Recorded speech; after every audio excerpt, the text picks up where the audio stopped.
Assalamu alaikum. We are going to study about the chapter number 19 of your book Tingra, which is actually miscellaneous जो हमारे पास disorders होते हैं of the nasal cavity.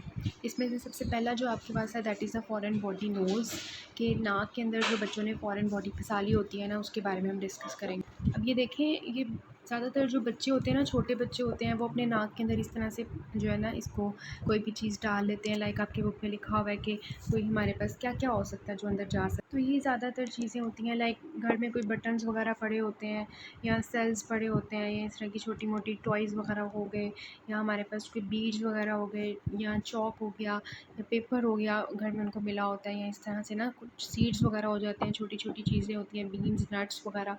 वो बच्चे जो होते हैं वो अपनी जो है नाक के अंदर जो है ना फंसा लेते हैं। तो फॉरेन बॉडीज़ मोस्टली आपको यही मिलती है ना।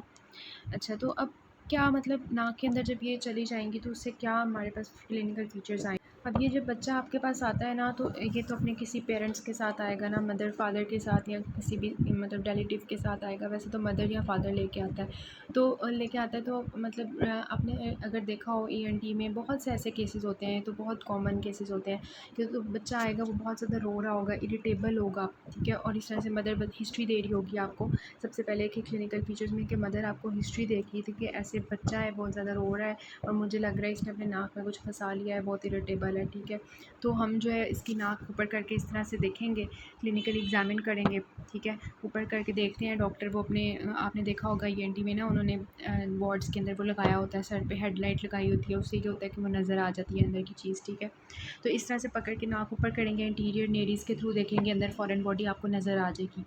फिर आप जब देखोगे तो क्लिनिकल फीचर्स में वो बच्चा जो है उसकी क्या मतलब हो रहा होगा ना, जिस नाक के अंदर चीज़ गई होगी ना, दोनों नाक के अंदर से नहीं आ रही होगी, जिस नाक के अंदर चीज़ गई होगी, फॉरेन बॉडी गई होगा, उस नाक के अंदर से जो है डिस्चार्ज हो रहा होगा, ठीक है, डिस्चार्ज हो रहा होगा। अब वो जो डिस्चार्ज होता है वो यूनिलेटरल होता है, नेज़ल डिस्चार्ज, और वो हमारे पास फाउल स्मेलिंग होता है मोस्टली, ठीक है। फाउल स्मेलिंग क्यों होगा? क्योंकि हमारे पास अंदर कोई इन्फेक्शन वगैरह भी हो सकता है ना। तो फाउल स्मेलिंग अगर मतलब कभी कभी कभी फाउल स्मेलिंग होता है, और कभी कभी उसमें ब्लड भी आ रहा होता है, अगर उसने सराउंडिंग हमारे म्यूकोज़ा को इरिटेट कर दिया या उसको थोड़ा सा मतलब डिस्ट्रॉय कर दिया, तो उस तरह से उसको ब्लड भी उसमें से आ रहा होगा, ठीक है। अगर तो बच्चा जो है उसमें आपकी बुक में लिखा हुआ है कि अगर तो बच्चा जो है उसमें unilateral foul smelling nasal discharge है ना, तो फॉरेन बॉडी को जो है ना एक्सक्लूड करना है हमने, ठीक है। ये हमारे पास चीज़ है कि हमने देखना है कि इन चीज़ों के साथ बच्चा आ रहा है, तो हमने एक्सक्लूड करना है किसको? फॉरेन बॉडी को, ठीक हो गया। अच्छा, अब ना ये बुक से मैं आपको नहीं बता रही, मैं आपको इस तरह से ही बता रही हूँ, इस पिक्चर के थ्रू। ये बुक में सारा वही लिखा हुआ है जो मैं बता रही हूँ। अच्छा, उसके बाद वो हम मतलब हमने ऐसे देख लिया फ़ॉरेन बॉडी को, लेकिन हमें लग रहा है कि अंदर फ़ॉरेन बॉडी ही है, इस तरह भी नज़र आ सकता है। और दूसरा किस तरह से नज़र आ सकता है, हम इस तरह से कर सकते, ये हमने क्या किया, हमने फ़ॉरेन बॉडी को कंफर्म करने के लिए हमने रेडियोग्राफ करवा लिया, ठीक है। रेडियोग्राफ जब हमने करवाया तो आपकी बुक में लिखा हुआ है कि वो हमें रेडियो ओपेक मिल जाएगा। ये देखें, आपको नज़र आ रही है फ़ॉरेन बॉडी अपना आँख के अंदर। अब रेडियोग्राफ से आपको कंफर्म हो जाता है कि कोई फ़ॉरेन बॉडी जो है अंदर आई होती है, बिकॉज़ फ़ॉरेन बॉडी जो होती है वो रेडियो ओपेक होती है, ठीक है, उसमें से लाइट नहीं पास करती, वो हमें नज़र आ जाती है। तो इस तरह से आपने कंफर्म कर लेना होता है बाय द रेडियोग्राफ, ठीक हो गया। अब देखिए, फ़ॉरेन बॉडी ज़रूरी नहीं है कि हमारी फ़ॉरेन बॉडी इस तरह की जो है नॉन लिविंग थिंग्स ही हो। फ़ॉरेन बॉडी जो होती है वो हमारी लिविंग थिंग्स भी हो सकती हैं। लाइक हमने जब ईयर का देखा था, तो हमने वहाँ पे भी देखा था कि फ़ॉरेन बॉडी नॉन लिविंग भी हो सकती हैं, लिविंग भी हो सकती हैं। अब लिविंग में हमारे पास मैगट्स भी हो सकते हैं, जो कीड़े मकोड़े होते हैं, वो भी नाक के अंदर होते हैं, वो भी हम बाद में डिस्कस करेंगे कि वो क्या होते हैं। तो हमने ये भी एक्सक्लूड करना होता है कि जो हम फ़ॉरेन बॉडी नाक के अंदर देख रहे हैं वो कि लिविंग है या नॉन लिविंग है, वो कोई मैगट्स तो नहीं है, नेज़ल मायोसिस का केस तो नहीं है, या राइनोलिथ तो नहीं है। राइनोलिथ होता है कि स्टोन बन जाता है ना, जब ये फॉरेन बॉडी बहुत देर तक अंदर पड़ी रहती है ना, जिसके इर्द गिर्द सॉल्ट डिपोजिशन शुरू हो जाती है और ये एक स्टोन में कन्वर्ट हो जाता है। जो पहले हमारे पास एक फॉरेन बॉडी थी, उसके इर्द गिर्द सॉल्ट्स में सॉल्ट डिपोजिशन हो जाती है और वो एक पूरा पत्थर बन जाता है अंदर, ठीक है। तो हम इसको राइनोलिथ जब पढ़ेंगे ना, तो हमें इसके बारे में तो है ना आइडिया हो जाएगा वो क्या होता है। बस आपने ये आपने कन्फर्म करना होता है, जब बच्चा आप देखते हो फॉरेन बॉडी इन द नाक, ठीक है, तो आपने कन्फर्म करना होता है कि कहीं वो राइनोलिथ है या नेज़ल मायोसिस, मतलब अंदर कोई मैगट्स वगैरह तो नहीं है, या उनको साइनोसाइटिस वगैरह की तो नहीं है, नेज़ल डिप्थेरिया तो नहीं है। इन चीज़ों को भी एक्सक्लूड करना होता है, ठीक है। तो इस तरह से आपने जो है क्लिनिकल फीचर से डायग्नोज कर लिया। फाउल स्मेलिंग डिस्चार्ज हो रहा होगा बच्चे को, ठीक है, ब्लड स्टेन भी वो हो सकता है, यूनिलेटरल डिस्चार्ज हो रहा होगा, याद रखना है। एक नाक से हो रहा होगा। वैसे देखें मतलब डिस्चार्ज जो होता है वो दोनों नाक से आ रहा होता है ना, लेकिन फॉरेन बॉडी के केस में एक यूनिलेटरल नेज़ल डिस्चार्ज होता है, ठीक हो गया। और रेडियोग्राफ से आपने जो है उसको कंफर्म कर देना होता है। हिस्ट्री भी आपको मदर दे देती है, तो क्लिनिकल फीचर्स आपकी बुक में यही लिखे हुए हैं। अब ट्रीटमेंट आप कैसे करोगे फॉरेन बॉडी का, ये आपको एक और बच्चा दिखाया हुआ है, बल्कि वही वाला कि ये बच्चा बहुत ज़्यादा इरिटेबल है, रो रहा है और ये इस तरह से बता तो नहीं सकता कि मैंने इस तरह से नाक के अंदर घुसा लिया कुछ। तो मदर जो होती है उसको थोड़ा बहुत पता चल ही जाता है कि ऐसे ऐसे बच्चा जो है उसने, मुझे लग रहा है कि उसने जो है ना नाक में कुछ फंसा लिया या इस तरह से ना। तो इस तरह से बच्चा होता है क्लिनिकल फीचर्स। अच्छा, अब हम डिस्कस करते हैं कि हमने इसका ट्रीटमेंट कैसे करना है फ़ॉरेन बॉडी का। तो आपकी बुक में लिखा हुआ है कि अगर तो कोई पेपर है ना, पेपर अगर बच्चे ने अंदर डाल लिया या कॉटन डाल लिया है, तो इन चीज़ों को, क्योंकि ये लाइट होती हैं, इनको आसानी से हम जो है ना फॉरसेप्स के थ्रू निकाल सकते हैं, ठीक है। फॉरसेप्स इस तरह से आपके पास होती हैं, तो उनकी वो ऐसे दो नोक सी होती है, तो उससे आप क्या करते हैं कि उसको ईज़िली निकाल लेते हैं। लेकिन अगर कोई ऐसी चीज़ हो राउंडेड सी हो, तो फिर आप उसको कैसे निकालोगे? उसको आप फॉरसेप्स से अगर करने की कोशिश करोगे, वो तो नाक के अंदर फर्दर नीचे की तरफ चले जाएगा, नेज़ोफेरिंक्स में जा सकता है, उधर से वो ट्रेकिया में जा सकता है, ठीक है। तो आपने जो है उसको नहीं इस तरह निकालना शुरू कर देना। जो राउंड ऑब्जेक्ट्स होंगे, सिर्फ पेपर और कॉटन को फॉरसेप्स के साथ निकाल। जो राउंड ऑब्जेक्ट्स होते हैं ना, उनके लिए आपके पास ये वाली चीज़ होती है, ये आपकी ऑस्पी के लिए भी इंपॉर्टेंट है। इसको आप कहते हैं यूस्टेशियन कैथेटर, ठीक है। ये आपकी बुक में लिखा भी हुआ है कि यूस्टेशियन कैथेटर होता है, जिससे हम निकालते हैं। इसके आगे जो है एक हुक लगी होती है, और इस हुक से क्या करते हैं, हम नाक के अंदर इसको डालते हैं। ये आपका ओस्पी के लिए इंपॉर्टेंट इंस्ट्रूमेंट है, यूस्टेशियन कैथेटर, याद रखना है आपने। इसको हम इस तरह से नाक के अंदर डालते हैं। ये राउंड सी आपके ऑब्जेक्ट नज़र आ रही है नाक के अंदर, इसको ऐसे डालेंगे और इस तरह से पीछे की तरफ ले आएंगे, ठीक है। तो ये जो ऑब्जेक्ट होगा ये बाहर आ जाएगा। तो ये हमने किस लिए यूज़ करना है, इसके लिए राउंड ऑब्जेक्ट के लिए हमने जो है ये यूज़ करना है यूस्टेशियन कैथेटर। और जब हमारा पेपर या कॉटन होगी तो उसके लिए हमने फॉरसेप्स यूज़ कर लेनी है। अब जो बच्चे होते हैं ना, छोटे बच्चे होते हैं, बेबीज़ होते हैं या अनकोऑपरेटिव चिल्ड्रन होते हैं, जैसे मैंने अभी आपको एक बच्चा दिखाया, इतना रो रहा होता है। अगर उसको हम जो है फॉर एग्ज़ाम्पल उसकी नेज़ल यहाँ पे इसकी पड़ी हुई है फ़ॉरेन बॉडी, तो हम क्या कर सकते हैं, मतलब अगर हम, वो रो रहा होगा, इतना तंग कर रहा होगा, तो हम अंदर कोई इंस्ट्रूमेंटेशन वगैरह करने की कोशिश कर रहे होंगे, तो वो आपको बहुत तंग करेगा ना। तो आप क्या कर सकते हैं, उसको अंदर भेज सकते हैं, ठीक है। वो इतना इरिटेबल होगा, अंदर फ़ॉरेन बॉडी जा सकती है। अंदर जाके कहाँ पे जाएगी, हमारी ट्रैक या ब्रोंकियल ट्री में चली जाएगी, वहाँ पे बच्चे की सांस में प्रॉब्लम हो सकती है। तो हमने इसको अवॉइड करने के लिए क्या करना होता है, जो छोटे बच्चे होते हैं ना, उनको हमने एनेस्थीसिया दे देना होता है, जनरल एनेस्थीसिया दे के ना फिर हमने उसको ट्रीट करना होता है। मैं दिखाती हूँ कि उनको कैसे रखना है। ये तो वैसे बड़ी सी लड़की दिखाई हुई है, लेकिन जो छोटे बच्चे होते हैं ना, उनको अगर हमने फ़ॉरेन बॉडी रिमूवल करना हो, ठीक है, तो उसमें हम जनरल एनेस्थीसिया देते हैं, ठीक है। उसके बाद हम एंडोट्रेकियल इंट्यूबेशन करते हैं, ठीक है। इस पोजीशन को हम कहते हैं रोज़ पोजीशन। ये वाली रोज़ पोजीशन होती है जिसमें हमने फ़ॉरेन बॉडी निकालनी होती है। ये जो पोजीशन होती है ना, इसमें हम टॉन्सिलेक्टमी भी करते हैं ना।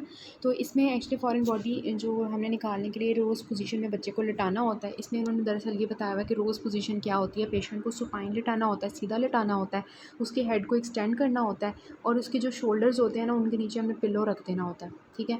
उसके बाद हमने क्या करना होता है कि उसका जो सर है ना, उसके नीचे रबर रिंग रखनी होती है ताकि वो स्टेबलाइज़ हो जाए, और इस तरह से रोज़ पोजीशन में हमने उसको रखना होता है। ये आपका इंपॉर्टेंट है, ठीक है। रोज़ पोजीशन में हमने रखा। उसके बाद हमने क्या किया, हमने ये आपके पास पूरा इंस्ट्रूमेंट होता है जो आपने अंदर डालना होता है पेशेंट की जो है अंदर तक, ठीक है। क्या डालना होता है पेशेंट को, इस तरह से, ठीक है। ये आपने जो है एसोफेगस है, आपका ट्रेकिया है, आपने जो है इस तरह से इन्फ्लेटेड कफ होता है, अंदर तक डालते हैं, लेरेंजोस्कोप से सारा ये डालते हैं। अच्छा, ये जो होता है ना, मतलब ये सारा आपकी बुक में लिखा हुआ है कि जनरल एनेस्थीसिया हमने दिया, उसके बाद हमने एंडोट्रेकियल ट्यूब डाली अंदर, ठीक है। मतलब कि जो ट्रेकिया तक जाएगी, उस तक जाएगी, और हमने पोजीशन कौन सी रखी, रोज़ पोजीशन, और पैक अंदर इंसर्ट कर दिया। और फ़ॉरेन बॉडी को हमने क्या किया, इस तरह से मतलब जनरल एनेस्थीसिया वगैरह दे के ना, हमने फ़ॉरेन बॉडी को फॉरसेप्स या हुक के साथ निकाल लिया, जो कि हम नॉर्मली पहले निकाल रहे थे, ठीक हो गया। अब देखें, अब हमने जो है कभी कभार, मैंने आपको बताया कि हम फ़ॉरेन बॉडी को जो है नेज़ोफेरिंक्स के अंदर भी पुश कर सकते हैं हम सर्जरी करते हुए।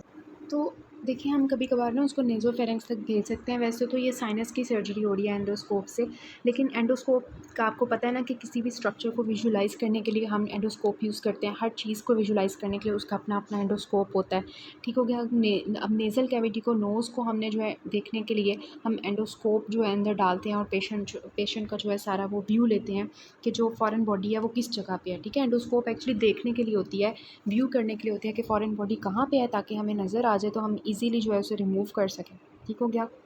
तो ये हमारे पास है। कॉम्प्लिकेशंस क्या क्या हो सकती हैं फॉरेन बॉडी की, मैंने आपको एक तो बता दी कि आप क्या कर सकते। आप फॉर एग्जांपल ये इंस्ट्रूमेंटेशन कर रहे थे तो ये आपकी जो है बाहर आने की बजाय अंदर जा सकती है ना, तो ट्रेकिया के अंदर जा सकती है। तो कॉम्प्लिकेशंस आपकी लिखी हुई हैं कि इन्हेलेशन हो सकती है इनटू द ट्रेकियोब्रोंकियल ट्री, या इसके अलावा यहाँ पे क्या हो सकता है, मैंने आपको दूसरी चीज़ बताई कि राइनोलिथ फॉर्मेशन हो सकती है। इसके इर्द गिर्द ना कैल्शियम सॉल्ट्स वगैरह की डिपोजिशन हो जाती है, जिसकी वजह से ये पूरा एक पत्थर बन जाता है। ठीक है, तो इस तरह से ये बहुत पत्थर बन जाता है, फिर इसकी मुश्किल हो जाता है इसको निकालना। और क्या कॉम्प्लिकेशन हो सकती है कि यहाँ पे फॉरेन बॉडी पड़ी हुई थी, तो अब नहीं पता चला कि अंदर बच्चे ने फंसाया हुआ है कुछ, तो साइंस वगैरह भी नहीं इतने आ रहे थे, लेकिन क्या हुआ उसके इर्द गिर्द इन्फेक्शन हो सकता है। ठीक है, हमारा इन्फेक्शन हो सकता है, फिर इर्द गिर्द जो हमारे साइनसेस होते हैं उनके अंदर भी साइनोसाइटिस हो सकता है। तो ये इसकी कॉम्प्लिकेशंस होती हैं फॉरेन बॉडी की।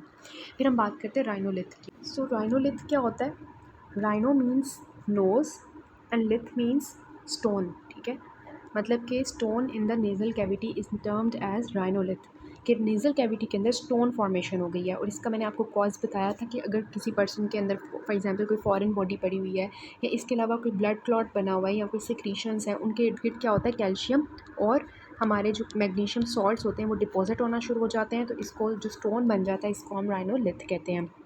ठीक है, और कभी कभार ये मैं अगर आपको इसकी बताऊं कि ये नेज़ल कैविटी में किस तरह से नज़र आता है। So as you can see in this figure, ये देखें ये हमारा नेज़ल सेप्टम है और ये आपके टर्बिनेट्स है, मिडल एंड इंफीरियर। इनके दरमियान में आपको ये स्टोन फॉर्मेशन नज़र आ रही है, राइनोलिथ। ठीक है, मैंने आपको बताया कि फॉरेन बॉडी पड़ी होती है या कोई भी चीज़ पड़ी होती है, उसके इर्द गिर्द सॉल्ट डिपोजिशन हो जाती है, जिसकी वजह से एक पत्थर बन जाता है, स्टोन फॉर्मेशन हो जाती है नेज़ल कैविटी में। अब कभी कभार जो है ना ये बहुत ज़्यादा लार्ज हो जाता है, जैसे आपको यहाँ पे नज़र आ रही है बहुत ज़्यादा लार्ज है, इरेगुलर है। ठीक है, इसकी इरेगुलर है, ये देखें इरेगुलर है सारा, कहीं से किस तरह का कहीं से किस तरह का। ठीक है, और पूरी हमारी नेज़ल कैविटी को भर देगा, कभी कभार इतना बड़ा हो जाता है पूरी नेज़ल कैविटी को ब्लॉक कर देता है। और जो इर्द गिर्द की हमारी वॉल्स होती हैं इनके ऊपर भी प्रेशर नेक्रोसिस करना शुरू कर देगा ना, ये इर्द गिर्द की वॉल्स की नेक्रोसिस स्टार्ट होना शुरू हो जाएगी, लेटरल वॉल की, सेप्टम की। ये जो मिडल और इंफीरियर टर्बिनेट्स हैं ये आपकी लेटरल वॉल ऑफ नोज़ है। सेप्टम जो होता है ये आपके मीडियल ही होता है ना। ठीक है, तो ये आपके नेज़ल सेप्टम और जो टर्बिनेट्स होते हैं, लेटरल वॉल होती है, उनकी नेक्रोसिस कर सकता है प्रेशर अप्लाई करके। ठीक है, तो ये बहुत ख़तरनाक होता है अगर ये ग्रो कर जाए। अच्छा, उसके बाद इसके क्लिनिकल फीचर्स क्या होंगे, खुद आप मुझे बताएं। अगर किसी के नाक के अंदर ये फंसा होगा तो क्या होगा उसे, यूनिलेटरल नेज़ल ऑब्स्ट्रक्शन होगी। आपकी बुक में लिखा हुआ है कि एक नाक की, ठीक है, दोनों नाकों की नहीं होगी, एक जो हमारे पास नेज़ल होगा, नेज़ल साइड होगी, उसकी यूनिलेटरल ऑब्स्ट्रक्शन हो जाएगी। और इसमें क्या होगा, ऑब्स्ट्रक्शन के अलावा आपके पास वही वाला कि हमारे पास जो है ऑब्स्ट्रक्शन होगी, और दूसरा वही फॉरेन बॉडी वाला फाउल स्मेलिंग डिस्चार्ज होगा। जो डिस्चार्ज होगा वो फाउल स्मेलिंग होगा, बिकॉज इसमें साथ साथ इन्फेक्शन भी चल रहा हो सकता है, और ब्लड स्टेन भी, ये वाला भी ब्लड स्टेन होगा। ठीक है, तो इस तरह से। और इसके अलावा इसमें ना बहुत ज़्यादा एपिस्टेक्सिस स्टार्ट हो जाती है, वो मैंने आपको बताती हूँ क्या होता है। एपिस्टेक्सिस क्या होती है मैं आपको बताती हूँ। अब ये स्टोन पड़ा हुआ है, इसने इर्द गिर्द हमारी जो है म्यूकोजा को अल्सरेट कर देना है, उसके जो हमारे पेन स्टार्ट हो जाएगी, पेन को पेशेंट को। ठीक है, तो पेन भी होगी इसमें। अब आप राइनोलिथ को फॉरेन बॉडी जो आम थी उससे डिस्टिंग्विश कर सकते हैं। यहाँ पे आपकी अब नेज़ल ऑब्स्ट्रक्शन ज़्यादा होगी, यहाँ पे पेन होगी, यहाँ पे हमारे पास जो है वो एपिस्टेक्सिस होगी। मैं आपको बताती हूँ वो क्या होता है। एपिस्टेक्सिस का आपने नाम भी सुना होगा कि ये होता क्या है कि नोज़ ब्लीडिंग होती है ना, वो जो नसीर जिसे कहते हैं।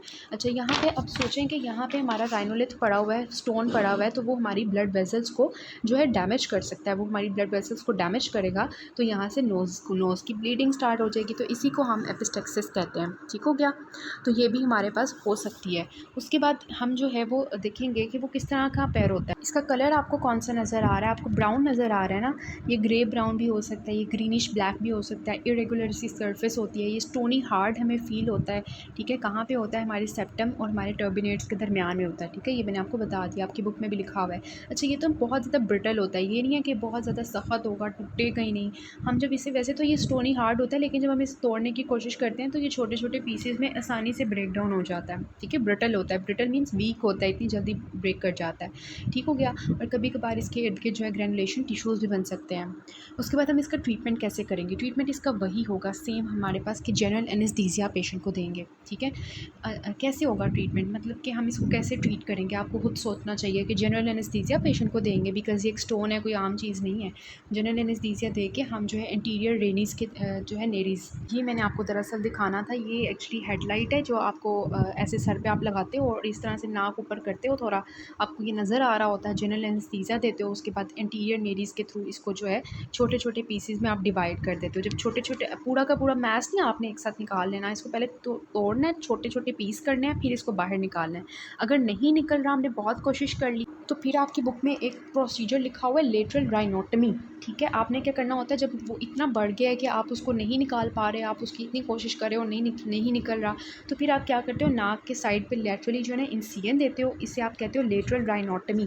इंसिजन देते हो और फिर उसको निकालते हो। ठीक है, ये देखें यहाँ से निकाल रहे हैं, ये इंसिजन दिया हुआ है, ये सारी इंसिजन की लाइन है, और ये देखें इसकी नाक को खोला हुआ है, यहाँ से आप जाओगे अंदर की तरफ और उसको बाहर निकालोगे तोड़ के, अगर वो नहीं निकल रहा। This is all about it. Next हम जो है नेज़ल माइसिस करते हैं।